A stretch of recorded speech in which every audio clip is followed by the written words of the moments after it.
ఈ వాళ్ళు కూడా కష్టపడితే ఈజీగా పైకి వస్తారు. ఒక చిన్న స్టోరీ చెప్తాను మీకు ఈరోజు. Only one small story. అతని పేరు గుణనిధి. గుణనిధి అంటే ఒక బ్రాహ్మణుని యొక్క పుత్రుడు. చాలా మందికి తెలియని విషయం ఏంటంటే పండిత పుత్ర పరమసుంట అంటున్నారు.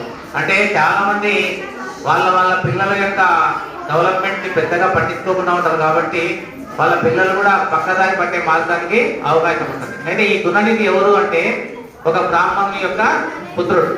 ఈయన ప్రతిరోజు పాఠశాలకు పోతూ ఉంటే టీచర్లందరూ అతన్ని కొడుతూ ఉండేవాళ్ళు, ఇబ్బంది పెట్టారు. ఇతను కూడా చాలా అల్లరి చేసేవాడు. అతను చిన్న చిన్నగా దొంగతనాలు చేయడం మొదలు పెట్టాడు. దొంగతనాలు అంటే పక్కన వాళ్ళ డబ్బులు తీసుకోవడం, ఈ విధంగా దొంగతనాలన్నీ మొదలు పెట్టాడు.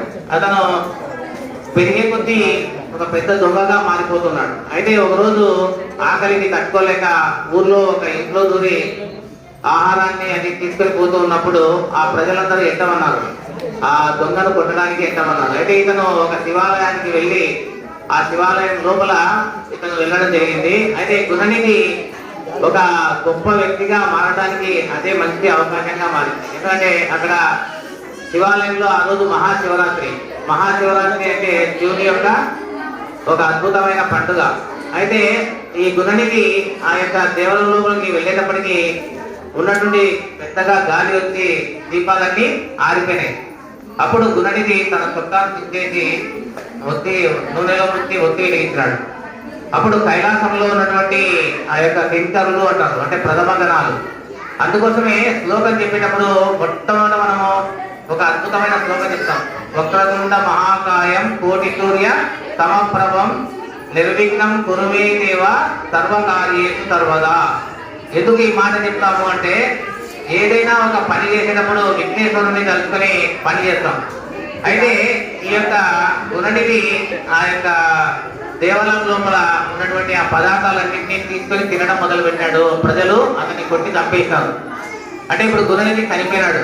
గుణనిధి చనిపోయిన తర్వాత విష్ణు భక్తులు వచ్చినారు, యమకింకరులు వచ్చినారు, శివకింకరులు వచ్చినారు. అయితే వాళ్ళు ఎవరు ఈ గుణనిధిని తీసుకొని పోవాలా అని ప్రయత్నం చేశారు. చివరకు శివుడు ఆ యొక్క గుణనిధిని తనలో ఐక్యం చేసుకున్నాడు. ఎందుకంటే ఎప్పుడు అతను పూజ చేయలేదు, ఎప్పుడు ఏమీ చేయలేదు, కానీ ఆ రోజు శివరాత్రి రోజు దీపం వెలిగించినాడు. కాబట్టి అద్భుతమైనటువంటి ఆ ఘట్టాన్ని ఆ యొక్క శివకింకరులు అతనికి అద్భుతమైన వరాన్ని ఇచ్చినారు. శివ కైంకర్యము గుణనిధి పొందినాడు. ఆ తర్వాత మరుసటి జన్మలో గుణనిధి దొంగగా జన్మించలేదు, అతడు కుబేరుడుగా జన్మించినాడు. కుబేరుడు అంటే ఎవరు? వెంకటేశ్వర స్వామి కళ్యాణానికి డబ్బునిచ్చిన వ్యక్తి. ఆ కుబేరుడుగా ఈ గుణనిధి మళ్ళా జన్మించినాడు. అంటే అగస్త్యుడు వీళ్ళంతా ఋషులు వీళ్ళు చెప్పడం వల్ల ఈ కథను మనం ఎందుకు చెప్తున్నాము అంటే ప్రతి పిల్లవాడిలో సామర్థ్యాలు ఉంటాయి.